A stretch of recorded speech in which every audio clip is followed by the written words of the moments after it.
Hello everybody, this is a quick update regarding my morning video on MSTR stock. Of course, I've been covering it a lot these past 10 days because of the crash. And I'm happy to say that we are back. Stretch is up, MSTR is up, and this is a win worth celebrating. We've stopped the bleed. And even though I'm sure many of us would have preferred to see up 10, up 15% today, I know Strive, for example, had an even better day. I'm still celebrating the up 5%. The market is coming back to its senses after seeing that strategy is still able to raise a bunch of cash to buy Bitcoin, and a bunch of cash to also add to the USD reserve. Also worth mentioning, some people pointing out on Twitter that perhaps 30 to 40 million of the buy of this week actually came from the underlying business, intelligence business, the strategy, the micro strategy of back in the day, right? Their operating business could have also contributed to the buy this week, which I think is an interesting fact, interesting deal. Of course, as soon as I published my video this morning, about an hour later, the important news dropped, which is that strategies and STRC's holders approved the change from monthly to semi-monthly. Of course, why would they not approve? This was, widely regarded as a good move. Nonetheless, this shows that Saylor has control over the company and has a lot of influence over shareholders. And so any further proposal that is set forth by MSTR has high odds, high chances of being approved, and this is a pretty big deal, as some big changes could come. We've discussed before STRC perhaps at some point one day moving to a daily dividend. Well, that could potentially be approved fairly easily. We also could see some change to the other preferreds happen. That also could be approved. So I expect more votes, as clearly this vote passing is a show that there is shareholder support for the leadership of the company. And that's reassuring to see, contrary to what the bears would say. The crypto fear and greed, we are slightly bouncing back. Again, not as high as we would all want, but I will take it. We moved from a 13 to a 15. We're up 2 points compared to the fear of Friday night. Again, I will take it. If you look specifically at the Bitcoin Fear and Greed Index, it hasn't changed, and that's also because Bitcoin really hasn't moved that much. I mean, it bounced right back on Friday evening, Friday overnight. Friday to Saturday bounced right back, stayed about 63, 63.5. So we're still in big fear territory for Bitcoin, and so this bodes well for accumulation. I think we are forming a bottom. I think more and more people are seeing the opportunity in MSTR and in related preferred income instruments of Saylor. And this is, of course, what Saylor has always described. The lower these instruments go, the greater the buying pressure coming in, because these yields become very hard to ignore. Of course, STRC now having an effective yield of 11.87%, but think about the VWAP, right? The odds are that we're going to move to 11.75 nominal on the rate, so that would be effective 12% when we increase that rate. I think we will increase that rate at some point next month. I think we will. So think about the high yield, right? It's getting harder and harder to ignore. And for those who follow the company and who actually really believe in Bitcoin and who want to get the junior debt is now yielding a whopping 14.57% tax deferred.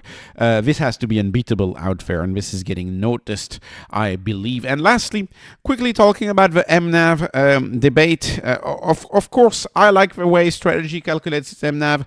It's 1.24. Some people are gung-ho saying the mNAV is 0.98 or 0.97, something like that. Well, if you calculate like that, I would argue it's not that bad either, because you are creating a yield yield for the network as a whole by retiring coins. So that's what I would argue first. But second of all, 1.24. So as I had said this morning, we needed the price of strategy to update. It did update, and so the mNAV moved from 1.19 to 1.24. To me, this is accretive issuance, accretive common ATM right here, if we do it at 1.24 mNAV. And I want to weigh in again on this argument as to perpetual debt, right? Should we count? How should we count perpetual debt? Is it part of a capital structure? Should we use EV or should we use market cap as the denominator in the mNAV calculation? And I firmly believe we should use EV, of course, because EV is what? EV is perpetual. In this case, EV includes the debt, right? That's plus debt minus cash.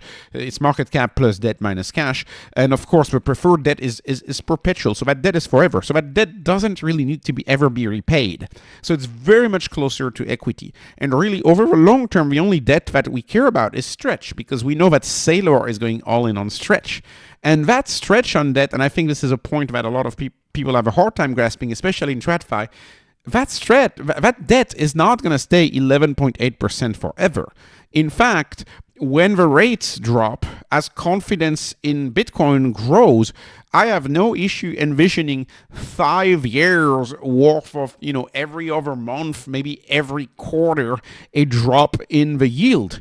And that yield is not staying at 11% forever. In fact, that's why Sailor believes stretch is the only instrument that always makes sense to issue, because over time, as the credit quality of STRC improves, that yield will be adjusted down. And that's the whole idea of perpetual debt. In this channel, I always talk about Harvard University receiving debt from the Netherlands, and they do a ceremony every 10 years where they receive something like a $1, like a 60-cent coupon payment from 10 years from a Netherlands authority who in the 1600 needed the money to finance a dike, and that was a perpetual debt.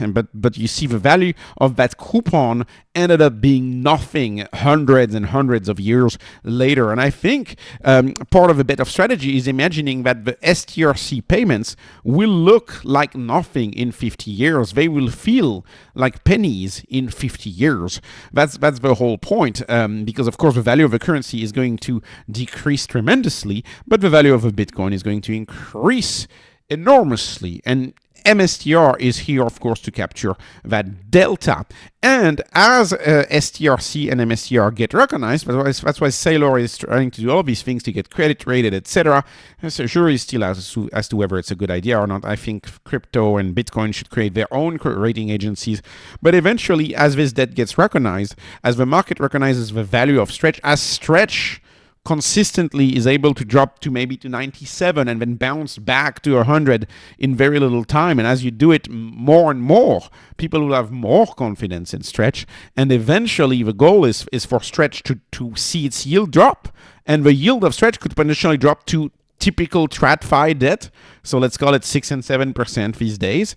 And if you see a world where Bitcoin is indeed the apex predator of money, where it's indeed the world's money, to me, it is not far-fetched to imagine stretch yielding something close to the best companies out there.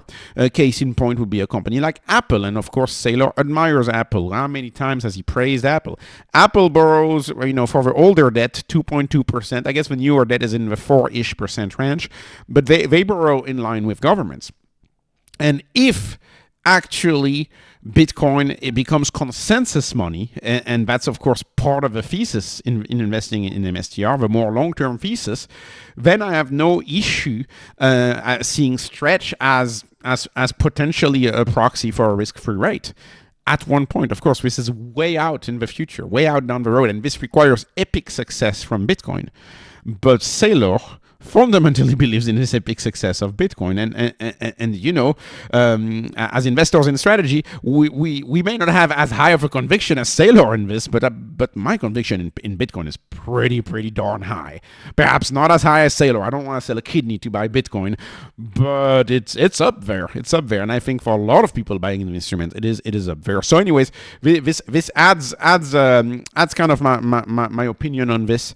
Today we're celebrating. Today this is good after 5 days of bleed, we're finally getting a win. So anyways, this was not financial advice. This is not investment advice. This is only entertainment. I'm hoping you're entertained. Please like, please subscribe. Follow me on Patreon. Follow me on X. Thank you for watching and have a wonderful, wonderful day.